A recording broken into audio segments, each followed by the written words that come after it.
All right, so we're going to find the mean absolute deviation of this set of numbers.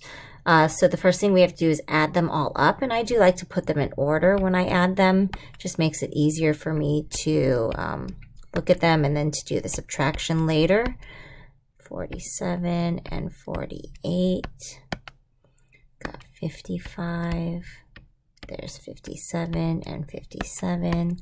And then 60 and 80. All right, so let's go ahead and add those together. 3 plus 7 is 10, plus 8 is 18, plus 5 is going to be 23, plus 7 is 30, 37. So carry that 3 up top.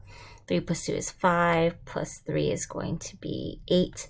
We've got 4, 4, and 4. That's 12 plus 8 is 20.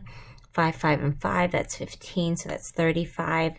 6 and 8 is 14, plus 35 is going to be 49. And so then we're going to go ahead and find the mean of that data set. So 497, we're dividing by 10. And when you divide by 10, you really just move that decimal over one place to the left. So this is 49.7 is going to be our mean. So now what we're going to do is I'm going to change this to a different color. We're going to take 49.7 and we're going to subtract that from each of these numbers. So minus 20, then minus 30, minus 49, minus 47, minus 48. And then I'm going to flip over to the other side. So it's going to be that 55 minus 49.7, 57 minus 49.7. We'll do that again.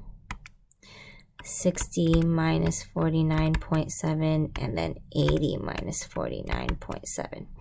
So I'm going to go ahead and start subtracting. We've got 29.7. This is going to be 16.7, 9.7, 2.7, 1.7. We're switching over to the other side where we're going to need to do some borrowing. 55.0 minus 49.7. That's going to be a 0.3. Borrow from there. It's going to be a 5.3. So then we'll add 2 to that. We have 7.3. 60 is going to get us to 10.3, and then this will be a 30.3. Then we're going to go ahead and add those together. So I'm going to draw a line kind of separating that so I can add those together. 0.7777 and 7, that's 35. 3, 3, 3, 3, and 3, that's 15. 35 plus 15 is 50, so I'll write the 0 and carry that 5. 5 plus 9 is 14, plus 6 is 20, plus 9 is 29, plus 2 is 31. Plus 1 is 32, plus 5 is 37, plus 7 is going to be 44, plus 7 is going to be 51. So that's a 1, and then I'll carry that 5 again. 5 plus 2 is 7, plus 1 is going to be 8. Jumping down to the bottom, plus 1 is going to be 9, plus 3 is going to be 12. So I have 121 exactly. And then I'm going to divide that by 10 by the number of data that I had. And again, that's just moving the decimal place over one spot. This is going to be 12.1.